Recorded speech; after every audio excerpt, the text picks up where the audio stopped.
आईना देख अपना सामू लेके रह गए, साहब को दिल न देने पे कितना गुरूर था। राम राम सभी को। साथियों, 2019 में अनेक पेपर हुए थे। एचएसएससी ने भी बहुत सारे पेपर कंडक्ट किए हैं।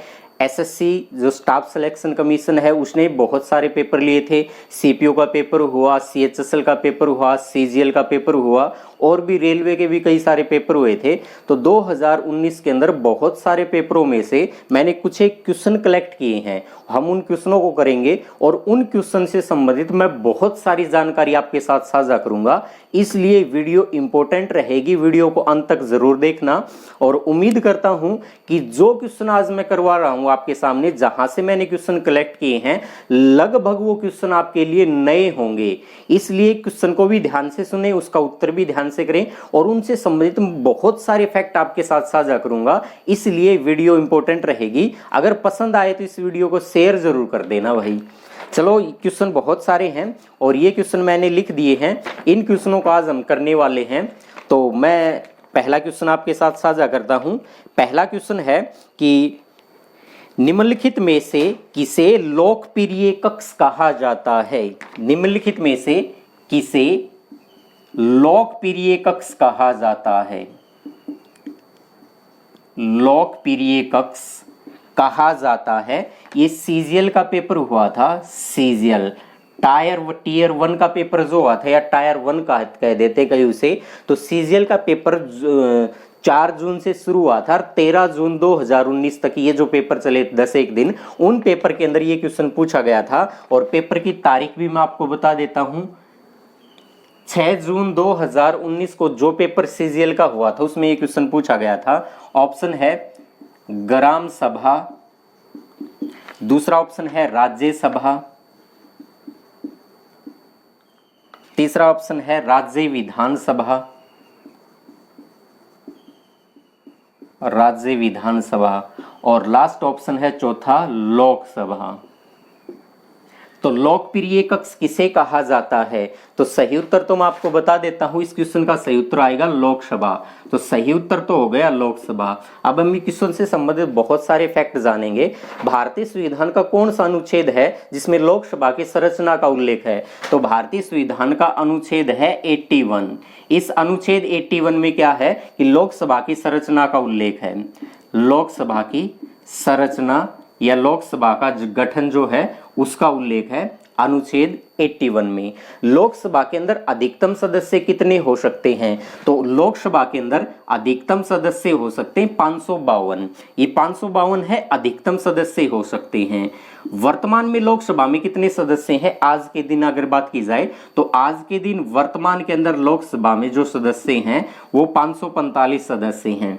अब इस 545 को लेकर थोड़ा सा क्वेश्चन इस प्रकार से बन सकता है कि लोकसभा के कितने सदस्यों का निर्वाचन किया जाता है? तो लोकसभा में 545 सदस्यों में से 543 सदस्य जो हैं इनका निर्वाचन किया जाता है जनता के द्वारा। तो जनता तो 543 सदस्यों को ही निर्वाचित करती है, जिन्हें मेंबर ऑफ पार्लियामेंट यानी एमपी कहा जाता है। लोकसभा के एमपी होंगे और 2 सदस्य ऐसे हैं जो आंग्ल भारतीय समुदाय से हैं। आंग्ल भारतीय, जिन्हें आप इंग्लिश में कई बार पढ़ लेते हैं एंग्लो इंडियन। तो आंग्ल भारतीय समुदाय से होंगे। कितने सदस्य होंगे? 2 होंगे। यही तो सारी कहानी आकर रुक जाती है। दिसंबर 2019 में वर्तमान जो सरकार है, नरेंद्र मोदी की जो सरकार है, इस सरकार के द्वारा एक संविधान में संशोधन कर दिया। और वो संविधान में संशोधन कौन सा था? 126वां संविधान संशोधन, 126वां कॉन्स्टिट्यूशनल अमेंडमेंट था। इस संविधान संशोधन के द्वारा 2 बातों को क्या कर दिया? संशोधित कर दिया। एक तो ये कर दिया कि आरक्षण जो था वो 70 साल तक बढ़ाया जा चुका था, यानी 10-10 साल करके वो 70 वर्ष बढ़ा दिया था। और आरक्षण जो लोकसभा के अंदर जो आरक्षण दिया जाता था, राज्यसभा के अंदर जो आरक्षण दिए जाते थे, वो आरक्षण जो हैं वो उनकी सीमा 26 जनवरी यानी 26 जनवरी से एक दिन पहले 25 जनवरी 2020 को समाप्त हो जानी थी। तो इसमें संशोधन करके अगले 10 साल के लिए और बढ़ा दिया। तो आरक्षण वर्तमान में 80 साल हो गया। ये आरक्षण जो है ये 25 जनवरी अब 2030 तक क्या रहेगा, ये आरक्षण रहेगा। अब 10 वर्ष बढ़ा दिया, एक तो बात ये होगी। दूसरी बात क्या होगी कि लोकसभा के अंदर 2 सदस्य जो राष्ट्रपति मनोनीत करता था, और किनको मनोनीत करता था, आंग्ल समुदाय के जो लोग थे, एंग्लो इंडियन जो थे, इन्हीं को मनोनीत करता था। अब इनके मनोनयन के ऊपर क्या लगा दी, रोक लगा दी, या ये प्रावधान है, ये प्रावधान क्या कर दिया, इस प्रावधान को खत्म कर दिया। तो 126वां संविधान संशोधन के द्वारा एक तो 2 आंग्ल भारतीयों का जो मनोनयन राष्ट्रपति के द्वारा किया जाता था, अब इनका मनोनयन का जो प्रावधान उनको खत्म कर दिया। भारतीय संविधान का एक अनुच्छेद है, अनुच्छेद 331, और अनुच्छेद 331 क्या कहता है कि जब भी नई लोकसभा गठित हो जाएगी, जब भी नई लोकसभा बन जाएगी, उस नई लोकसभा में कोई भी अगर आंग्ल भारतीय चुनाव जीतकर नहीं आता है, तो राष्ट्रपति क्या करेगा, 2 आंग्ल भारतीयों को क्या करेगा, मनोनीत करेगा। अगर कोई भी 2 आंग्ल भारतीयों को राष्ट्रपति मनोनीत करता था अनुच्छेद 331 के तहत, अब उनके मनोनयन का जो प्रावधान है उसको क्या कर दिया, खत्म कर दिया। एक बात तो ये समझ में आ गई, बहुत इंपॉर्टेंट है, इसलिए पेपर में ध्यान रखना। कई बार पेपर में क्वेश्चन पूछ लिया जाता है कि जो लोकसभा है, इस लोकसभा में सदस्य बनने के लिए न्यूनतम आयु कितनी चाहिए, न्यूनतम आयु। तो लोकसभा का सदस्य बनने के लिए न्यूनतम आयु जो है वो चाहिए 25 वर्ष। ये भी अनेक बार HSSC ने भी बहुत बार पेपर में पूछ लिया, और लगभग अनेकों पेपरों के अंदर हजारों बार ये क्वेश्चन रिपीट हो चुका है। और क्या ध्यान रखेंगे कि लोकसभा जो है, इसको लेकर कई बार क्वेश्चन पूछ लिया जाता है कि प्रधानमंत्री जो है, प्रधानमंत्री कौन व्यक्ति नियुक्त होता है। तो पहले तो ध्यान रखें, प्रधानमंत्री की क्या होती है, प्रधानमंत्री को नियुक्त किया जाता, प्रधानमंत्री की क्या होती है, नियुक्ति की जाती है। और प्रधानमंत्री वही व्यक्ति प्रधानमंत्री बनता है जो कि क्या होता है, लोकसभा में बहुमत प्राप्त करता है। लोकसभा में बहुमत जो प्राप्त करता है, जिसे लोकसभा का बहुमत होता है, उसी व्यक्ति को भारत का राष्ट्रपति प्रधानमंत्री नियुक्त कर देता है। एक बात ये होगी। अगली बात क्या होगी कि लोकसभा जो है, लोकसभा, इस लोकसभा का गठन कब हुआ था। तो लोकसभा का पहली बार जो गठन हुआ था वो 17 अप्रैल को हुआ था।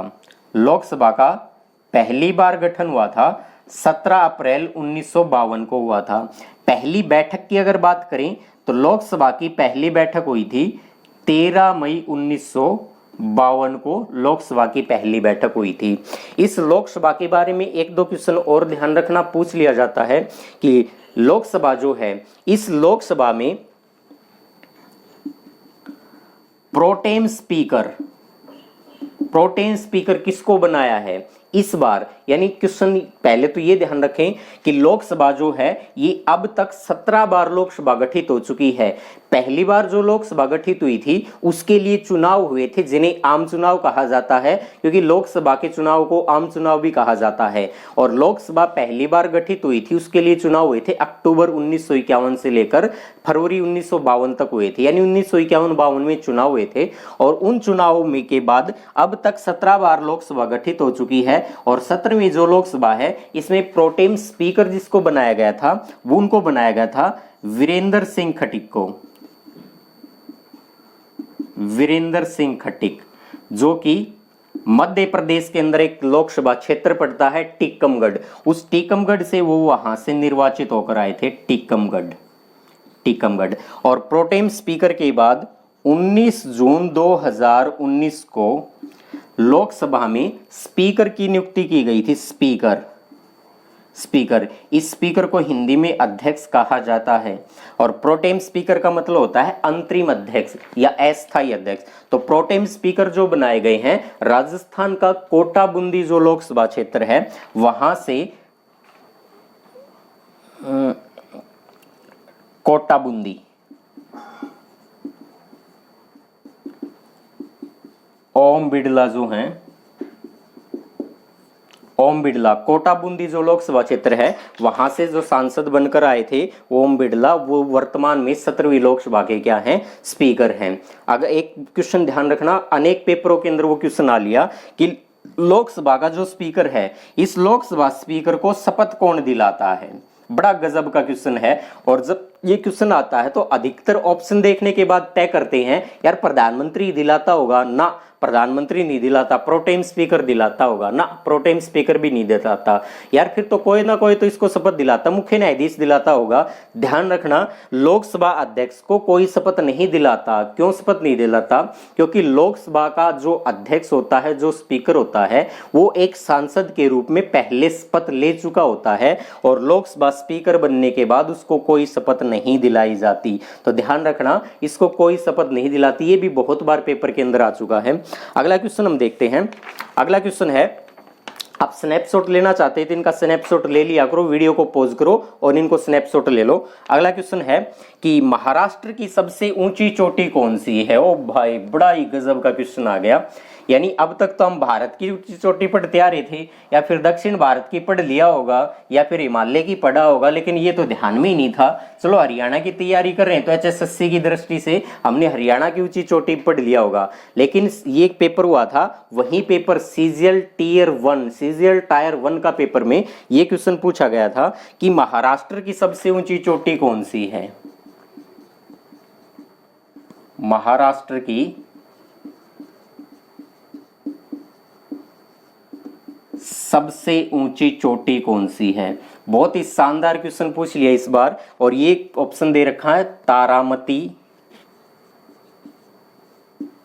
ऑप्शन दे रखा है अंजानेरी, बी ऑप्शन, सी ऑप्शन दे रखा है सलहेर, और डी ऑप्शन दे रखा है कलसुबाई शिखर। और ये इसी पेपर के अंदर पूछा गया था। तो इस क्वेश्चन का उत्तर क्या आएगा? पहले तो ये तय करें कि महाराष्ट्र की सबसे ऊंची चोटी कौन सी है। तुक्का लगाने से बेटर है कि इसको एक बार समझ ले। अगला पेपर जो होगा उसमें अगर क्वेश्चन रिपीट हो जाता है तो हमारा उत्तर ठीक होना चाहिए। अगर इससे संबंधित फैक्ट भी पूछ लिए जाते तो भी हमारे क्या है कि सब ठीक होने चाहिए। तो इस क्वेश्चन का उत्तर आएगा ऑप्शन डी जो है कलसुबाई शिखर, ये इसका सबसे ऊंचा शिखर हो जाएगा। तो महाराष्ट्र की सबसे ऊंची चोटी हो जाएगी कलसुबाई शिखर। आपने एक चीज पढ़ रखी होगी, जैसे मैं दक्षिण भारत का यहां से थोड़ा सा मैप बनाने की कोशिश करता हूं। ये दक्षिण भारत में इस प्रकार से जो भारत का प्रायद्वीपीय भाग है, इस प्रायद्वीपीय भाग ने आपने एक चीज पढ़ी होगी, इस पूर्वी तट के सारे यहाँ जो पर्वतमाला फैली हुई है उसे पूर्वी घाट कहा जाता है। ये पूर्वी घाट है और यहां से पश्चिमी घाट है, ये पश्चिमी घाट है। तो पूर्वी घाट पश्चिमी घाट जहां पर आकर मिलते हैं वो जगह का नाम है नीलगिरी की पहाड़ियां, नीलगिरी पहाड़ी। तो नीलगिरी पहाड़ियों पर क्या है कि पूर्वी घाट और पश्चिमी घाट आकर मिलते हैं। इन नीलगिरी की पहाड़ियों का सबसे ऊंचा शिखर पूछा जाए तो वो है डोडा बेटा, डोडा बेटा। नीलगिरी की पहाड़ियों का सबसे ऊंचा शिखर हो जाएगा डोडा बेटा। जब हम इस डोडा बेटा से नीचे आते हैं तो डोडा बेटा से नीचे आएंगे, एक बार इंक डाल देता हूं मैं। तो डोडा बेटा से नीचे जो आएंगे, तो इस डोडा बेटा से नीचे आएंगे तो एक और हमें श्रेणी दिखाई देती है, पर्वतमाला दिखाई देती है, और उसी पर्वतमाला का नाम है कार्डमम हिल्स। कार्डमम हिल्स है जो कि केरल राज्य में है, जिन्हें कार्डमम हिल्स कहा जाता है। Cardamom hills, cardamom hills. और इसी कार्डमम हिल्स जो है ये केरल राज्य में आ जाती है, केरल राज्य में, यहाँ केरल में। और जब इससे नीचे आते हैं तो हमें एक दिखाई देती है अन्नामलाई की पहाड़ियां, अन्नामलाई, अन्नामलाई। इसी अन्नामलाई पहाड़ी की सबसे ऊंची जो चोटी है उस चोटी का नाम है अन्नाईमुड़ी, अन्नाईमुड़ी। ये अन्नाईमुड़ी जो है ये दक्षिण भारत की सबसे ऊंची चोटी है। अन्नाईमुड़ी जो है ये दक्षिण भारत की सबसे ऊंची चोटी जो है। और अन्नाईमुड़ी के बाद आगे आ जाता है वो है नागरकोल, जो है तमिलनाडु के अंदर ही पड़ती है, वो भी नागरकोल। नागरकोल जो है ये तमिलनाडु के अंदर ही पड़ती है नागरकोल। तो ये पर्वत चोटियां थी कुछ जो एग्जामों के अंदर पूछी जा सकती है। अगर पूछे दक्षिण भारत की सबसे ऊंची कौन सी है, अन्नाईमुड़ी है। अगर पूछे नीलगिरी की पहाड़ियों का ऊंचा शिखर कौन सा है, डोडा बेटा। और नीलगिरी की पहाड़ियों को लेकर एक दो क्वेश्चन और भी पूछ लिया जाता है कि नीलगिरी की पहाड़ियों पर कौन सा पर्वत वो जनजाति निवास करती है। तो टोडा जनजाति जो है वो कहाँ निवास करती है, नीलगिरी की पहाड़ियों पर। फिर पेपर में पूछ लिया जाता है कि नीलगिरी की पहाड़ियों पर प्रसिद्ध पर्यटन स्थल कौन सा है। तो ऊटी जो पर्यटन स्थल है, ऊटी पर्यटन स्थल कहां पर है, ये नीलगिरी की पहाड़ियों पर है, तमिलनाडु राज्य में। चलो अगला क्वेश्चन देखते हैं। अगला क्वेश्चन भी बहुत गजब का क्वेश्चन है। इस बार मैंने जो क्वेश्चन कलेक्ट किए वो सारे के सारे बहुत ही अच्छे क्वेश्चन हैं। अगले किसी भी एग्जाम के अंदर हो सकता था ये क्वेश्चन रिपीट हो जाएं, ये रिपीट नहीं होंगे तो इनसे संबंधित तथ्य जरूर से जरूर पूछे जाएंगे, इसलिए वीडियो इंपॉर्टेंट है, अंत तक जरूर देख लेना। अगला क्वेश्चन पूछा गया था कि श्रीलंका में कुल कितने प्रांत हैं। श्रीलंका में कुल कितने प्रांत हैं, बहुत ही गजब का क्वेश्चन है। श्रीलंका में कुल कितने प्रांत है। चलो पेपर में तो पूछ लिया श्रीलंका में कितने हैं, अगर भारत में पूछ लिया जाए तो भी कई के लिए समस्या हो जाएगी कि 28 उत्तर दे कि 29 उत्तर दे। तो उनको पता होना चाहिए कि भारत में वर्तमान में 28 राज्य हैं, 28 प्रांत हैं। अगर बात की जाए श्रीलंका, तो भारत जो है इसमें यहाँ पर जो अरब सागर है उसी का ये हिस्सा बंगाल की खाड़ी है, ये हिस्सा अरब सागर है, और यहाँ पर जो है वो श्रीलंका है। अब श्रीलंका के अंदर कुल कितने प्रांत है, मैं ऑप्शन भी दे रहा हूं, 6, 11, 9, 8, ये ऑप्शन दे रखे ए बी सी डी। तो श्रीलंका में कुल कितने प्रांत है, उत्तर मैं बता देता हूं आपको। श्रीलंका के अंदर 9 प्रांत हैं। श्रीलंका में कितने प्रांत है, 9 प्रांत है। अब कई बार पेपर के अंदर और क्वेश्चन पूछ लिए जाते हैं यहां से कि भारत और जो श्रीलंका है इसके बीच कौन सी जल संधि है, या कौन सी जल संधि भारत और श्रीलंका को अलग करती है। तो भारत और श्रीलंका के बारे में थोड़ा सा फैक्ट जानेंगे कि भारत से जब यहां से शुरू करते हैं तमिलनाडु राज्य से, तो यहां से रामेश्वरम ब्रिज आता है,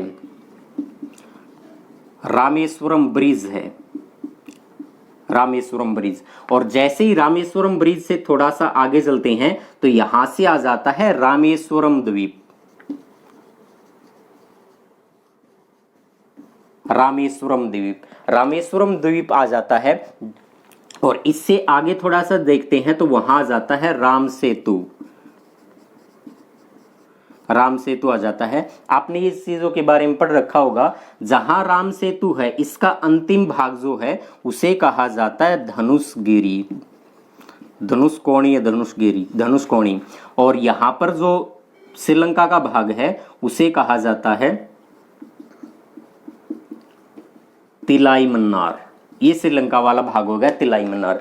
पेपर के अंदर क्वेश्चन पूछ लिया जाता है, यहां बंगाल की खाड़ी है, बे ऑफ बंगाल है, और यहां आ जाता है अरब सागर, अरब सागर।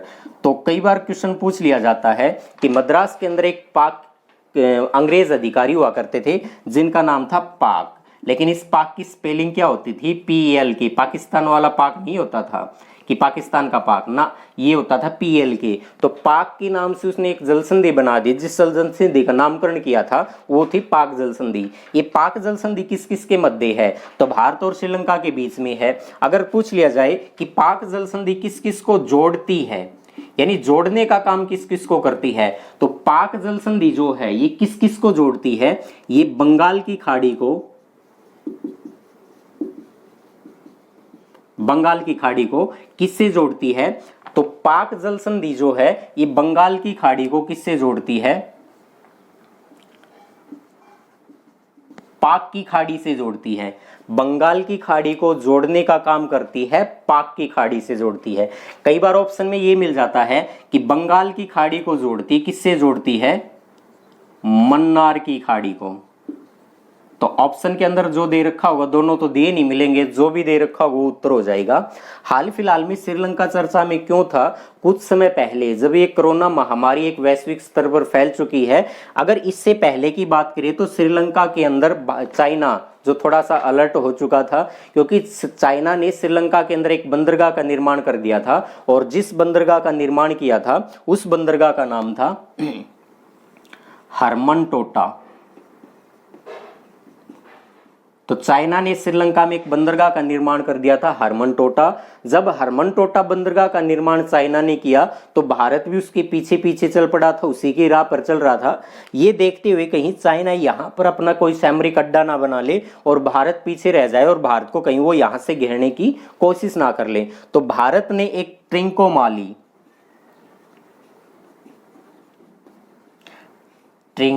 या इसको ऐसे लिख सकते हैं त्रिंकोमाली। तो भारत ने भी श्रीलंका के अंदर एक बंदरगाह बना दी जिसे कहा जाता त्रिंकोमाली। जब चाइना है भारत को चारों तरफ से घेरने की जो कोशिश कर रहा है उसी को कहा जाता है स्ट्रिंग ऑफ पर्ल्स कहा जाता है। चाइना भारत को चारों तरफ से घेरने के जो प्लान बना रहा है, जो कोशिश कर रहा है, क्योंकि चाइना ने हाल ही में यहां म्यांमार देश आता है, भारत का पड़ोसी देश है म्यांमार। इस म्यांमार के अंदर से एक रोड तैयार किया है और उस रोड को नाम दिया गया है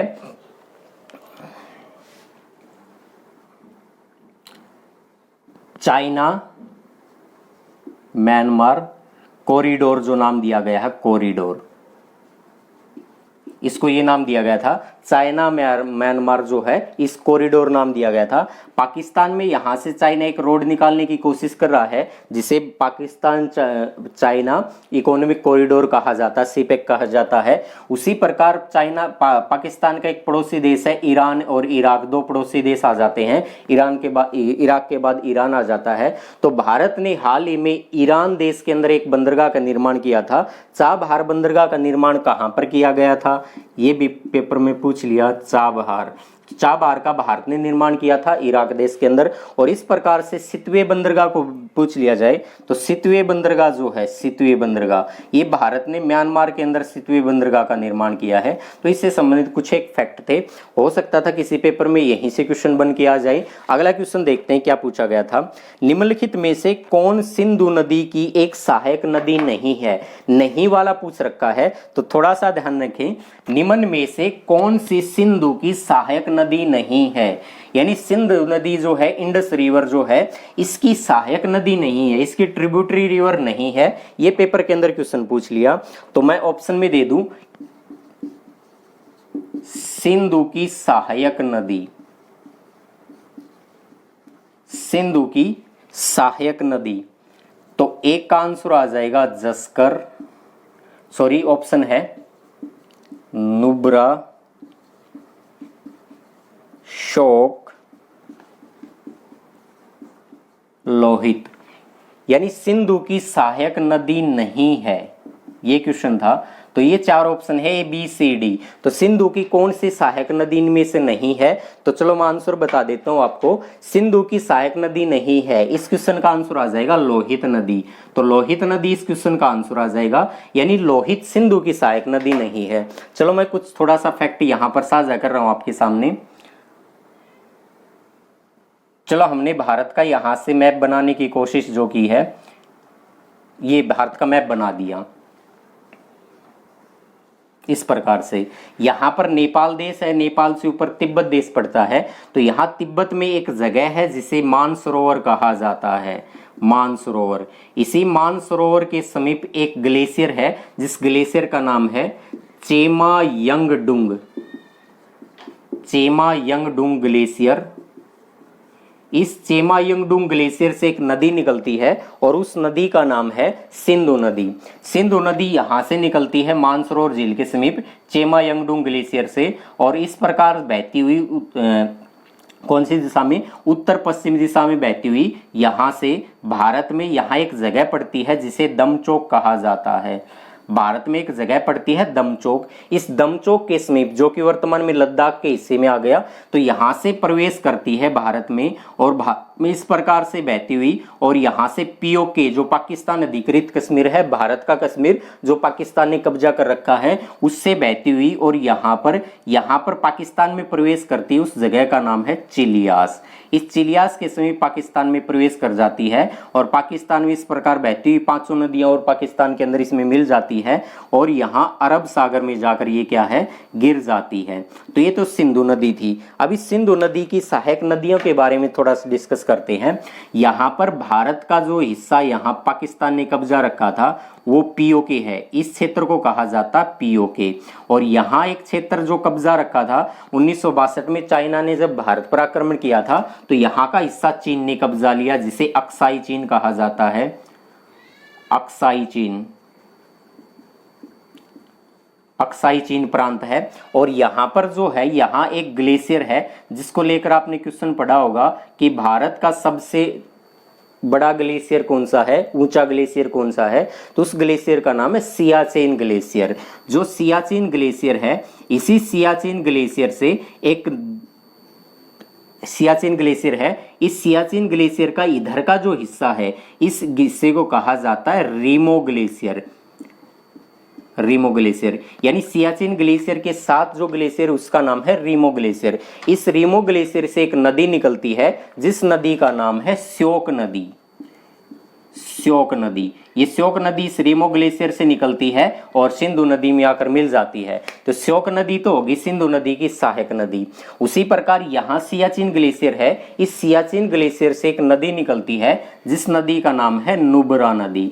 तो ये नुब्रा नदी भी यहीं से निकलती है और सिंध में आकर मिल जाती है। इसका मतलब नुब्रा नदी भी क्या होगी, सिंधु की सहायक नदी होगी। और यहीं से एक नदी निकलती है जो जस्कर नदी है। ये जस्कर नदी भी क्या है, ये भी सिंधु की सहायक नदी है और सिंधु में आकर मिल जाती है। तो सिंधु की सहायक नदी होगी, 3 नदियां सहायक नदी। और लोहित नदी जो है यहीं तिब्बत में मानसरोवर झील के समीप इसी ग्लेशियर से एक नदी निकलती है जो भारत में जहां ये अरुणाचल प्रदेश है, अरुणाचल प्रदेश में यांग जो दर्रा है वहां से प्रवेश करती है, जिस नदी का नाम है ब्रह्मपुत्र नदी। इस ब्रह्मपुत्र नदी की एक सहायक नदी है जिस नदी का नाम है लोहित नदी। तो ये लोहित नदी तो कौन सी होगी, ब्रह्मपुत्र की सहायक नदी है। इस लोहित नदी को खूनी नदी भी कहा जाता है, खूनी नदी जो है वो इस लोहित नदी को कहा जाता है। और इंपॉर्टेंट क्वेश्चन क्या बन जाएगा कि इस लोहित नदी के ऊपर जनवरी 2019 में प्रधानमंत्री नरेंद्र मोदी के द्वारा इस लोहित नदी पर भारत का सबसे बड़ा जो नदी पुल है, सबसे लंबा जो नदी पुल है 9.15 जिसकी लगभग किलोमीटर में उसकी लंबाई है, इस पुल का उद्घाटन किया था और उस पुल का नाम रख दिया था भूपेन हजारिका पुल। तो इसी लोहित नदी के ऊपर एक पुल बना हुआ है जिस पुल का नाम है भूपेन हजारिका पुल जो है वो इसका नाम है। चलो अगला क्वेश्चन देखते हैं। थोड़ी सी गर्मी ज्यादा है भाई, पानी आप भी समय समय पर लेते रहें। अगला क्वेश्चन है और अगला क्वेश्चन भी बहुत जबरदस्त क्वेश्चन है। और क्या क्वेश्चन पूछ लिया, निम्नलिखित में से अरुणाचल प्रदेश का जो राज्य है, अरुणाचल प्रदेश राज्य का नृत्य है। शायद ये क्वेश्चन मैंने भी पहली बार ही देखा था तो उत्तर तो इसका पता चल गया था, उत्तर आप भी याद रखेंगे। तो ये जो ऑप्शन दे रखे हैं, एक ऑप्शन दे रखा पोपीर, एक ऑप्शन दे रखा बवाई, एक ऑप्शन दे रखा सतीरिया, एक ऑप्शन दे रखा पूर्वी। तो अरुणाचल प्रदेश जो है इस राज्य का नृत्य कौन सा इन चार में से, तो अरुणाचल प्रदेश का जो नृत्य रहेगा वो रहेगा पोपीर। अनेक एग्जाम के अंदर बहुत सारे इस प्रकार के क्वेश्चन पूछे गए हैं कि फलाने राज्य का लोक नृत्य कौन सा है, या लोक नृत्य का नाम क्वेश्चन में डाल दिया कि ये लोक नृत्य कौन से राज्य का है। तो हमने अब तक पढ़े थे उनमें शायद इसका नाम तो नहीं सुनने को मिला था, शायद नया क्वेश्चन है, याद रख लेंगे। इस क्वेश्चन से संबंधित हो सकता था कोई और क्वेश्चन निकल के आ जाए, तो इस प्रकार के क्वेश्चन आप और भी तैयार कर लें। आपने अब तक जो लोक नृत्य पढ़ रखे होंगे, राज्य के नृत्य पढ़ रखे होंगे, शायद उनमें पोपीर का नाम शायद नहीं मिला होगा कहीं पर भी, क्योंकि अरुणाचल प्रदेश के लोक नृत्य लगभग किताबों के अंदर तो मिलते ही नहीं है, इसलिए ये यहाँ से। और राज्यों के भी आप देख लेना, नागालैंड का कौन सा है, मेघालय के कौन से हैं, तो इनको भी एक सर्च मार के जरूर देख लेंगे गूगल के ऊपर, या किसी बड़ी ऐसी किताब में दे भी रखे होंगे तो उनको एक बार जरूर से करके देख लेंगे, याद कर लेंगे। अगला क्वेश्चन है, अंडमान और निकोबार द्वीप समूह का एक समूह है, यानी अंडमान और निकोबार, अंडमान और निकोबार जो द्वीप समूह है, ये द्वीप समूह डैश लगा के क्वेश्चन में दे दिया, द्वीप समूह का एक समूह है। ऑप्शन में दे दिया 275, दूसरा ऑप्शन दे दिया 450, तीसरा ऑप्शन दे दिया 780, अगला ऑप्शन दे दिया 572। यानी कहने का मतलब क्वेश्चन क्या कहना चाहता है कि अंडमान निकोबार जो है ये कितने द्वीपों से मिलकर बना है। तो आप जो क्वेश्चन सोच रहे हैं तो वो तो ऑप्शन में ही नहीं दे रखा। आपने पढ़ रखा होगा अब तक कि भारत के अंदर 247 द्वीप हैं। ऑप्शन इस 247 से सारे के सारे बड़े हैं, इसलिए छोटे तो है ही नहीं कोई भी। तो उत्तर आप वाला तो हो सकता था, नहीं होने पाएगा। तो भारत के अंदर मैं एक बार बात करता हूं, भारत में लगभग 10,000, भारत में लगभग 10,000 के आसपास द्वीप है। कुल द्वीपों की संख्या पूछे तो लगभग 10,000 के आसपास द्वीप है। इन 10,000 द्वीपों में से जो मेजर द्वीप है, मेजर आइलैंड जो हैं, वो मेजर आइलैंड है 247। इन 247 द्वीप जो हैं ये लगभग मुख्य द्वीप हैं। इन 247 मुख्य द्वीपों में से जो द्वीप यहां पर पड़ते हैं, यानी यहां पर अरब सागर है, अरब सागर है, और यहां पर जो है वो बंगाल की खाड़ी है, बे ऑफ बंगाल है। इस बंगाल की खाड़ी के अंदर 204 द्वीप हैं और बाकी बच गए कितने द्वीप, 43 द्वीप जो हैं वो 43 द्वीप अरब सागर में है। इन 43 द्वीपों में से 36 द्वीपों से मिलकर तो लक्षद्वीप बना है। लक्षद्वीप जो है ये 36 द्वीप हैं और बंगाल की खाड़ी में मुख्य द्वीपों की संख्या 204 है। तो मुख्य द्वीप 204 हैं। और अगर पूछ लिया जाए अंडमान निकोबार जो है, इन 10,000 द्वीपों में से 572 जो द्वीप हैं, उन्हीं 572 द्वीपों से मिलकर क्या बना है, अंडमान निकोबार बना है। तो उत्तर आ जाएगा 572। अब कुछ एक चीज और भी देख ले अंडमान निकोबार से। अंडमान निकोबार जो है भारत का एक केंद्र शासित प्रदेश है। अगर केंद्र शासित प्रदेश है तो अंडमान निकोबार की राजधानी कौन सी है, तो अंडमान की राजधानी जो है वो पोर्ट ब्लेयर है, यहाँ की राजधानी है। यहां से कई बार पूछ लिया जाता है कि नारकोंडम द्वीप जो है वो कहां पर है, तो नारकोंडम द्वीप भी अंडमान के अंदर है, नारकोंडम। और कई बार पूछ लिया जाता है कि बैरन द्वीप भारत का एकमात्र सक्रिय जो ज्वालामुखी है, सक्रिय ज्वालामुखी, सक्रिय ज्वालामुखी आप लिख लेना, सक्रिय ज्वालामुखी कौन सा है, बैरन द्वीप, वो भी यहीं पर अंडमान निकोबार में है। अंडमान निकोबार की सबसे ऊंची चोटी को भी लेकर पेपर में क्वेश्चन पूछ लिया जाता है। तो सैडल पीक जो है ये अंडमान निकोबार की सबसे हाईएस्ट पीक जो है वो है। अब प्रधानमंत्री नरेंद्र मोदी के द्वारा अंडमान निकोबार के जो द्वीप, बड़े द्वीप थे, 204 द्वीप थे, इनमें 3 द्वीपों के नाम बदल दिए गए थे। और उन 3 द्वीपों के नाम बदले थे, कौन कौन से 3 द्वीप थे, मैं एक बार यहां से रफ कर देता हूं। अंडमान निकोबार के 3 द्वीप ऐसे थे जो प्रधानमंत्री नरेंद्र मोदी ने उनका नाम बदल दिया था। और कौन कौन से द्वीप है, एक द्वीप का नाम है रोस द्वीप, रोस द्वीप, रोस द्वीप। एक द्वीप का नाम है नील द्वीप, एक द्वीप का नाम है हैवलॉक द्वीप, हैवलॉक द्वीप। इन तीनों द्वीपों के नाम जो बदल दिए वो किस किस के नाम पर रखे गए थे, तो रोस द्वीप का नाम तो रखा गया था, वो रख दिया नेताजी सुभाष चंद्र बोस जो है इनके नाम पर रख दिया। नील द्वीप का जो नाम है वो शहीद द्वीप कर दिया गया था, शहीद द्वीप। और जो हैवलॉक द्वीप है इस द्वीप का नाम रख दिया स्वराज द्वीप। तो प्रधानमंत्री नरेंद्र मोदी के द्वारा इन तीनों द्वीपों के जो नाम है वो बदले जा चुके हैं। पेपर में हो सकता था ये पूछ ले नील द्वीप का नया नाम क्या है, या कौन से द्वीप का मिलान करने के लिए भी आ सकते हैं। आजकल तो क्वेश्चन थोड़े नए बनने लगे हैं। नए कहाँ से बनने लगे हैं, जहां से हमने कम पढ़ना स्टार्ट किया है वहीं से क्वेश्चन निकल के आ जाते हैं। अगर चीजों को हम समय से ही समझ लेंगे तो चीजें शायद हो सकता है पेपर के अंदर 2-4 क्वेश्चन नहीं आएंगे। यार 2-4 से सिलेक्शन थोड़ी रुकना है। 90 में से अगर 70-75 ठीक हो गए तो सिलेक्शन तो हमारा वहां से हो जाएगा। अगर 15 क्वेश्चन नहीं भी आए, 20 क्वेश्चन नहीं आए तो कोई फर्क थोड़ी नहीं पड़ना है। एचएसएससी में तो तुक्के मारेंगे, कोई 2-4 तो ठीक होने ही है। आगे देखेंगे अगला क्वेश्चन क्या है, निम्नलिखित में से कौन सा राज्य नेपाल को भूटान से अलग करता है। निम्नलिखित में से कौन सा राज्य है भारत का ऐसा जो नेपाल को भूटान से अलग करता है। आप इसे मैप के अंदर देख के उसका उत्तर बता सकते हैं क्या होगा। बिल्कुल सही है, कईयों ने तो अपने मन में सोच लिया भाई इसका तो ये उत्तर है, और ऑप्शन में भी दे रखा है भाई वो उत्तर। तो देखो यहां से देखेंगे, ये भारत का जो मैप बनाया गया था, यहां पर है नेपाल और यहां पर है भूटान। तो नेपाल और भूटान के बीच कौन सा भारतीय राज्य पड़ता है? ऑप्शन की बात करो तो बिहार राज्य है, सिक्किम राज्य है, ओडिशा या असम। तो इन चार ऑप्शन में से सिर्फ उत्तर आ जाएगा ये जो राज्य है भारत का, जो नेपाल और भूटान के बीच जो इस तरह ये निकला हुआ इस भाग है, इसी को कहा जाता है सिक्किम राज्य। तो भारत का सिक्किम राज्य जो है नेपाल और भूटान के मध्य स्थित है। अब कुछ एक फैक्ट जान लेते हैं। भारत की सीमा नेपाल के साथ भी लगती है और भारत की सीमा भूटान के साथ भी लगती है। तो भारत की सीमा नेपाल के साथ लगती है 1751 किलोमीटर की जो सीमा लगती है नेपाल के साथ लगती है। नेपाल के साथ भारत के कितने राज्यों की सीमा लगती है? तो यहां से ध्यान रखेंगे, एक तो उत्तराखंड, इसको यूके लिख रहा हूं मैं, यूनाइटेड किंगडम नहीं, उत्तराखंड, बस याद रखना है।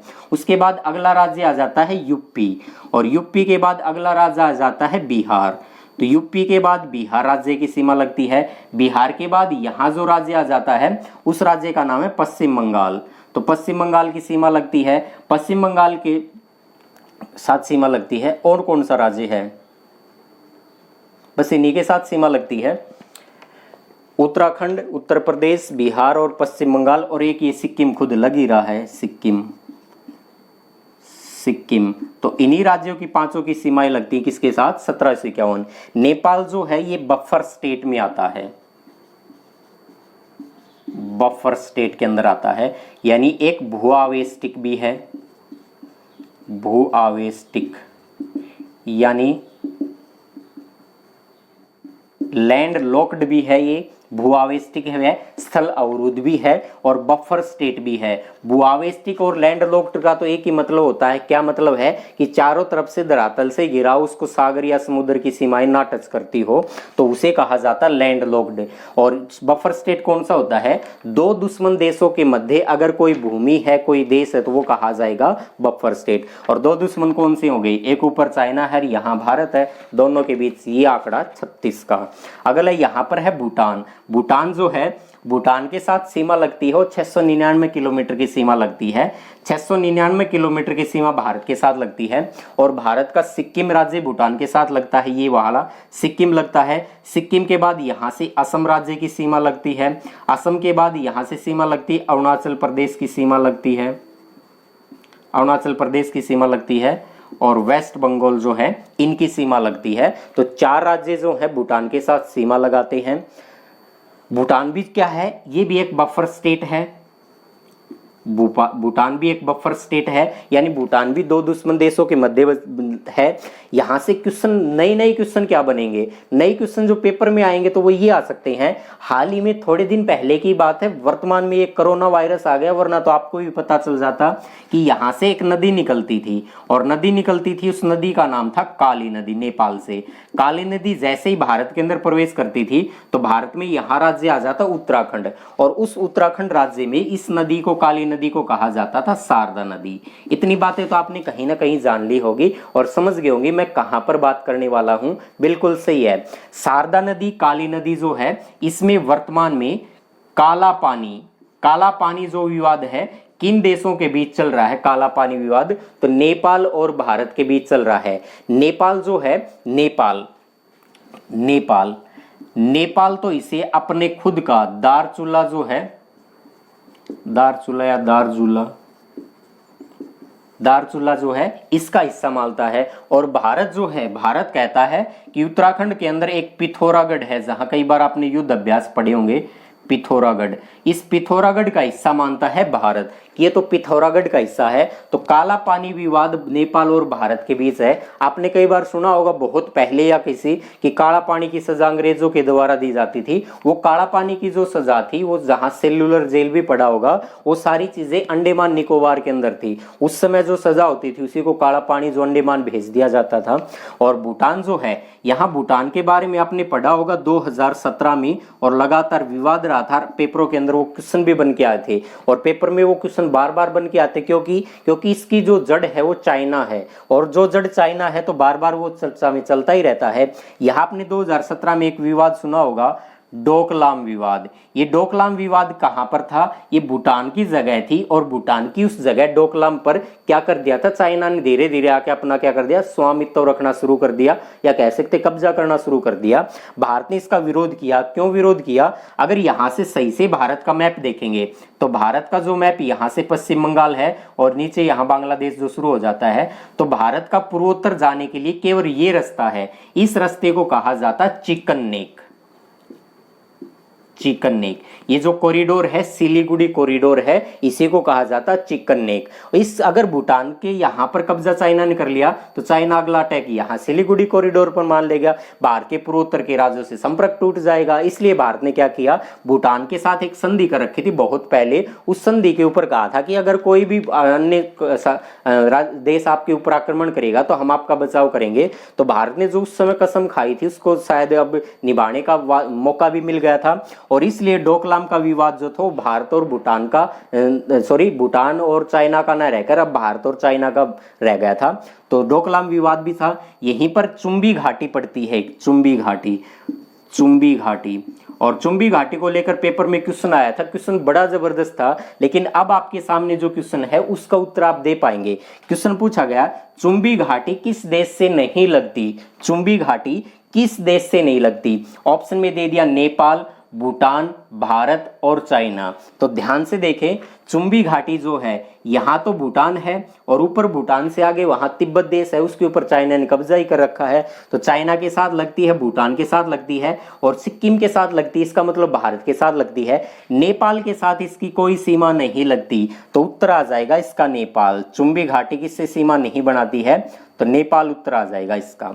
ऐसे तो बहुत सारे क्वेश्चन है, और मैं इस क्वेश्चनों को जब इंडियन ज्योग्राफी पढ़ाएंगे, भारत का भूगोल जब पढ़ेंगे, बहुत शानदार तरीके से भारत का भूगोल पढ़ेंगे। इसलिए आप वीडियो अगर पसंद आ रही तो इस वीडियो को शेयर कर देना, ताकि जल्दी से जल्दी हमारे जो टारगेट बना रखा था, बना क्या रखा था, वो टारगेट यूट्यूब खुद ही अपने आप दे देता है कि 1000 सब्सक्राइब होंगे तो आपका क्या होगा, लाइव चलाना जो है वो आपका ऑप्शन खुल जाएगा। तो 1000 सब्सक्राइब होने में अब 150 के आसपास की कमी है। आप जल्दी से जल्दी करके इन वीडियो को शेयर कर दें ताकि हमारे सब्सक्राइब हो जाए और हम ऑनलाइन वीडियो को यहाँ से स्टार्ट कर लें। अगला क्वेश्चन देखते हैं क्या है। अगला क्वेश्चन है, किस वंश की स्थापना कुतुबुद्दीन ऐबक ने की थी? तो कुतुबुद्दीन ऐबक बहुत अच्छा क्वेश्चन है, वाकिफ भी होंगे आप इससे। कुतुबुद्दीन ऐबक, कुतुबुद्दीन ऐबक दिल्ली सल्तनत का पहला जो शासक था, उसी शासक का नाम था कुतुबुद्दीन ऐबक। कुतुबुद्दीन ऐबक जो है ये दिल्ली सल्तनत का शासक बना था 1206 में, और दिल्ली सल्तनत पर 5 वंशों ने अपना अधिकार किया था। इन्हीं 5 वंशों को अधिकार किया था 1206 से लेकर और 1526 तक। 1526 में जो पानीपत का युद्ध हुआ था, उसी पानीपत के प्रथम युद्ध में बाबर ने दिल्ली सल्तनत का जो है अंतिम शासक था इब्राहिम लोदी, उसको हरा दिया और नए वंश की स्थापना कर दी थी, मुगल एम्पायर, मुगल वंश की स्थापना कर दी थी। तो इस दौरान 1206 से 1526 तक 5 वंशों ने शासक किया था। कौन कौन से 5 वंश हैं? एक दास वंश है जिसको गुलाम वंश भी कहा जाता है, गुलाम वंश भी कहा जाता है। अगला वंश जो था वो खिलजी वंश था, खिलजी वंश। तुगलक वंश, सैयद वंश, लोधी वंश। तो ये 5 वंशों ने उनके ऊपर अधिकार किया था। तो गुलाम वंश के संस्थापक जो थे, दास वंश के जो संस्थापक थे या जिसने दास वंश की नींव डाली थी, उसका नाम था कुतुबुद्दीन ऐबक। खिलजी वंश तो था जलालुद्दीन, जो फिरोज खिलजी थे, जलालुद्दीन फिरोज खिलजी, उसने किसकी खिलजी वंश की स्थापना की थी। तुगलक वंश जो था गयासुद्दीन तुगलक ने तुगलक वंश की स्थापना की थी। सैयद वंश की स्थापना खिजर खान ने की थी और लोधी वंश की स्थापना बहलोल लोधी ने की थी, बहलोल लोधी। और बहलोल लोधी, लोधी वंश का अंतिम शासक था इब्राहिम लोधी। इब्राहिम लोधी के ही समय में बाबर ने आक्रमण कर दिया था, जो पानीपत का प्रथम युद्ध कहलाया, और पानीपत के प्रथम युद्ध से मुगल एम्पायर, मुगल सत्ता जो है वो आगे थी। अगला क्वेश्चन देखते हैं।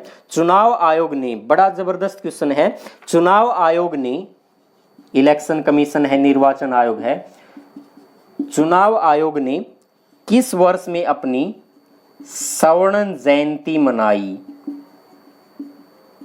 क्वेश्चन आ गया समझ में? चुनाव आयोग ने कौन से वर्ष में अपनी स्वर्ण जयंती मनाई? ऑप्शन है 1998, ऑप्शन है 1997, ऑप्शन है 2001, ऑप्शन है 2011। तो इस क्वेश्चन का आप उत्तर दे सकते हैं। मैं ऊपर वाले को रफ कर रहा हूं एक बार, ताकि इससे संबंधित फैक्ट बहुत सारे हम यहां पर लिख सकें।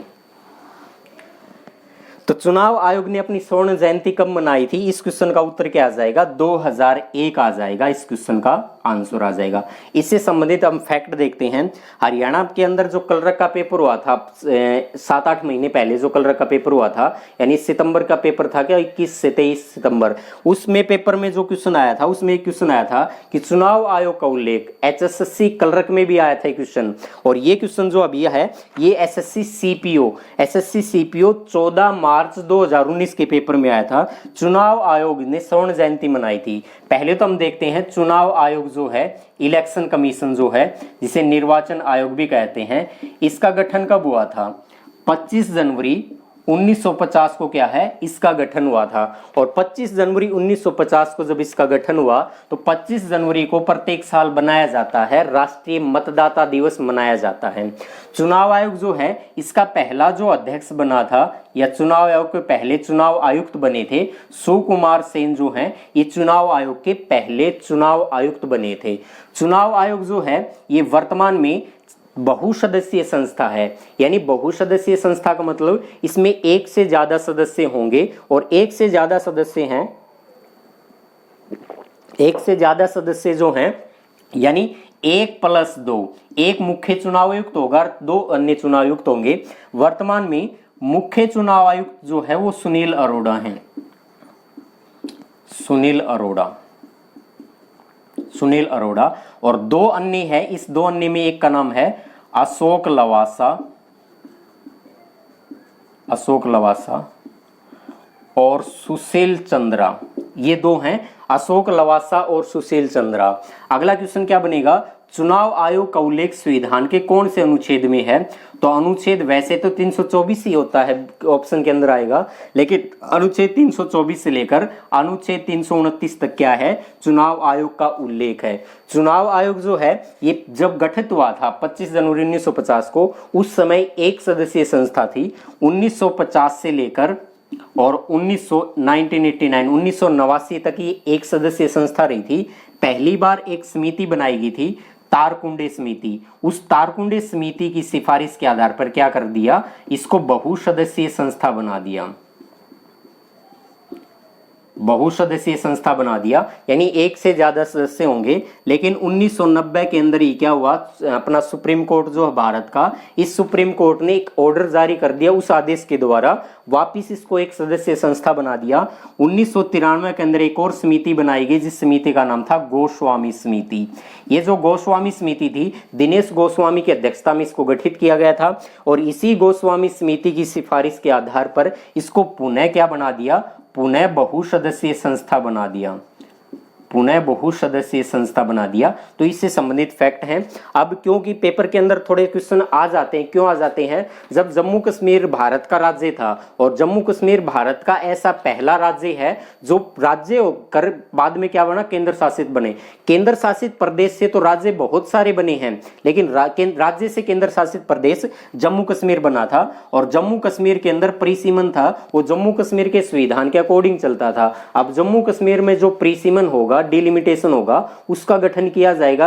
अब वर्तमान के अंदर तो आप सब जानते हैं कि कोरोना वायरस की महामारी की वजह से वर्तमान में ना तो लोकसभा की बैठकें होती, ना राज्यसभा की, यानी संसद का अधिवेशन नहीं चल रहा है। और ऐसी स्थिति के अंदर अगर देखा जाए, जम्मू कश्मीर में प्रीसीमन होगा। और वर्तमान में एक मुद्दा वर्तमान में बहुत बार चर्चा में चल रहा है कि भारत जो ये बहुत सालों से कहता है था आजादी के बाद से कि पीओके भारत का हिस्सा है, अब भारत पीओके को क्या करेगा? अपने शामिल करेगा। इस अगर पीओके शामिल हो जाता है तो लोकसभा की 7 सीटें हैं वो भारत के अंदर आगे, उनके लिए अलग से प्रीसीमन का गठन होगा। और इन क्षेत्रों के लिए प्रीसीमन अभी गठित नहीं हुआ है। प्रीसीमन जो है अब तक 4 बार गठित हुआ था, उसके बाद में बात करेंगे जब पॉलिटिकल साइंस में हम चुनाव आयोग, इलेक्शन कमीशन एक टॉपिक है, पूरा 1-1.5 घंटे का टॉपिक रहेगा। कभी पोल साइंस शुरू करेंगे तो पॉलिटिकल साइंस में बड़े मतलब गहनता से मैं आपको बताऊंगा इसके बारे में। अगला क्वेश्चन देख लेते क्या है। भारत में भारत रत्न और पद्म विभूषण, यहां से लिख रहा हूं, भारत रत्न और पद्म विभूषण पद्म विभूषण पुरस्कारों को में स्थापित किया गया था, यानी इनकी स्थापना कब की गई थी? 1964, 1958, 1968, 1954। तो उत्तर तो सबको पता भी होगा और ध्यान भी रख लेंगे। 1954 में क्या है कि चुनाव आयोग भारत रत्न जो है ये दिए जाने का प्रावधान दिया। 2 जनवरी 1954 को तत्कालीन जो राष्ट्रपति थे डॉक्टर राजेंद्र प्रसाद ने वो क्या किया था, भारत रत्न दिए जाने का प्रावधान जो था ये घोषणा कर दी थी इनकी। तो पहली बार भारत रत्न 3 व्यक्तियों को मिला था। आपने 3 व्यक्तियों के नाम भी पता होगा, सर्वपल्ली राधाकृष्णन को मिला था, और किसको मिला था? चक्रवर्ती राजगोपालाचारी को मिला था। तीसरा व्यक्ति सीवी रमन था। इन 3 व्यक्तियों को पहली बार भारत रत्न। अब 2-3 इसके बारे में थोड़ा सा नया फैक्ट जान लेंगे कि भारत रत्न जो है भारतीय संविधान का एक अनुच्छेद है 18 जो मौलिक अधिकारों में है। मौलिक अधिकारों में अनुच्छेद 18 जो है, ये अनुच्छेद 18 कहता है कि उपाधियों का अंत जो है, टाइटल्स जो है उपाधियों का अंत, उसके बारे में बात करता है। और इसी अनुच्छेद 18 के तहत जो है भारत रत्न, भारत विभूषण, पद्म भूषण, ये सारे पुरस्कार जो हैं वो अनुच्छेद 18 के तहत ही दिए जाते हैं। बस इतनी सारी बातें जानेंगे। अगला क्वेश्चन देखते हैं। बुग्याल हिमालय की ढलानों में, बुग्याल, चलो मैं यहां से रफ कर लेता हूं, थोड़ा सामने ही आ जाएगा। बुग्याल घास के मैदान जो हैं, बुग्याल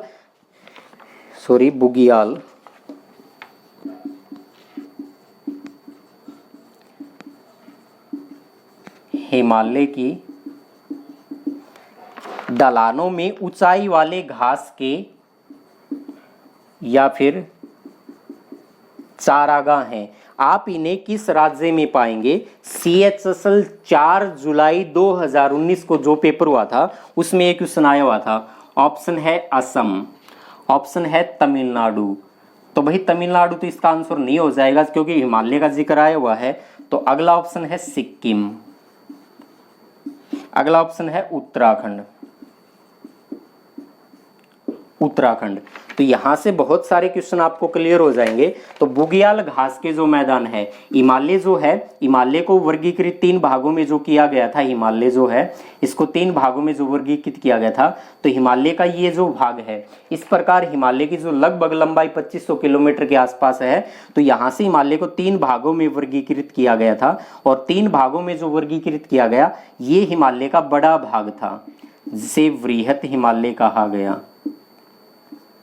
ठीक है, ग्रेट हिमालय कहा गया, बड़ा हिमालय। और उसके बाद बीच का जो है इसे लघु हिमालय भी कहा गया। ठीक है, तो यहां ध्यान रखेंगे ग्रेट हिमालय जो है, ग्रेट हिमालय, इस ग्रेट हिमालय और लघु हिमालय इन दोनों के बीच की ये जो ढलान है, इन्हीं ढलानों में एक कश्मीर राज्य है, कश्मीर, लेकिन वर्तमान में लद्दाख में आ चुका है, कश्मीर का भी कुछ हिस्सा है, और एक उत्तराखंड। तो ग्रेट हिमालय और लघु हिमालय जो है, इन लघु हिमालय और ग्रेट हिमालय के ढालों के ऊपर जो घास के मैदान है, कश्मीर में तो उन्हें कहा जाता है मर्ग, जिस प्रकार सोनमर्ग, गुलमर्ग, ये तो कश्मीर में कहा जाता है। और उत्तराखंड के अंदर इन्हें कहा जाता है बुग्याल या पायार या फिर पयार, ये कहा जाता है। तो बुग्याल घास के मैदान कहाँ पर होंगे? उत्तराखंड में, इसका उत्तर आ गया। यहां से एक चीज और देखेंगे, कश्मीर में इन्हीं घास के मैदानों को, हिमालय के ढलानों के घास के मैदानों को मर्ग कहा जाता, सोनमर्ग, गुलमर्ग। इस गुलमर्ग के बारे में हमेशा ध्यान रखेंगे, जब भी एशिया महाद्वीप में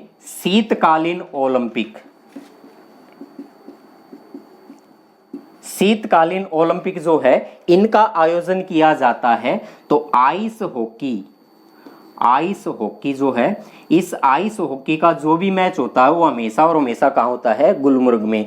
चाहे एशिया महाद्वीप में शीतकालीन ओलंपिक कहीं भी आयोजित हो रहे हो, पूरे एशिया महाद्वीप में। लेकिन आइस हॉकी का जो टूर्नामेंट, आइस हॉकी का जो मैच होगा वो तो भारत में ही होगा। भारत में कहाँ होगा? गुलमर्ग में ही होगा। यानी भारत में और शीतकालीन ओलंपिक ना होते हुए भी केवल आइस हॉकी के मैच जो है वो गुलमर्ग में ही होते हैं। अगला क्वेश्चन देखते हैं, बढ़ती का नाम जिंदगी किस बैंक की टैगलाइन है? CHSL 10 जुलाई 2019 के पेपर में आया था। तो बढ़ती का नाम जिंदगी एक्सिस बैंक जो है इसकी टैगलाइन है। तो बैंकों की टैगलाइन भी आप ध्यान रख सकते हैं। इतना तो ध्यान रख सकते हैं, जब हम रोड से चलकर किसी कोचिंग इंस्टीट्यूट तक जाते हैं या अपने घर से कभी बाजार के अंदर जाते हैं तो रास्ते के अंदर कहीं ना कहीं हमें बैंक दिखाई देते हैं और उन बैंक के सामने उस बैंक का लोगो होल्डिंग के ऊपर लगा होता है। बस उसी को ध्यान से देख ले, उसी के ऊपर चीजें लिखी होती हैं। तो कम से कम ऐसे ऐसे करेंगे तो 2-4 चीजें तो याद हो जाएंगी और पता नहीं कब पेपर के अंदर क्वेश्चन आ जाए, हमारी किस्मत जग जाए कि ये वो फलाने, ये तो वहां देखा था, ये तो वहां देखा था। अगला क्वेश्चन देखते हैं, बथुकम्मा बथुक है भाई, बथुकम्मा त्योहार जो है, त्योहार भारत के किस राज्य में मनाया जाता है? पंजाब में, तेलंगाना में, उत्तर प्रदेश में, महाराष्ट्र में। ये बथुकम्मा त्योहार है ये मनाया जाता है तेलंगाना में, तेलंगाना। तो उत्तर याद रख लेना भाई इसका, मुझे भी थोड़ा सा इसके बारे में नहीं पता था। आज के लिए इतना ही। जय हिंद, जय भारत। अगर वीडियो पसंद आई तो वीडियो को लाइक, शेयर और चैनल को सब्सक्राइब करना ना भूलें। धन्यवाद।